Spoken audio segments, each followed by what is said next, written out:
মমতা বন্দ্যোপাধ্যায় যুবসাথী প্রকল্পের কথা উল্লেখ করেছেন। এই প্রকল্পের সম্পর্কে কিছু কথা। এই প্রকল্পটি শুরু হবে 1 এপ্রিল থেকে। কারা আবেদন করতে পারবেন?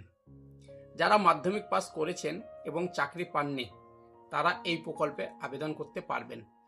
অবশ্যই বয়স 21 থেকে 40 বছরের মধ্যে হতে হবে।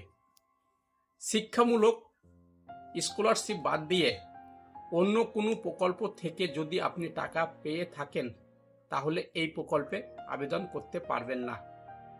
কৃষক বন্ধু থেকেও যদি আপনি টাকা পেয়ে থাকেন তাহলে এই প্রকল্পে আবেদন করতে পারবেন না।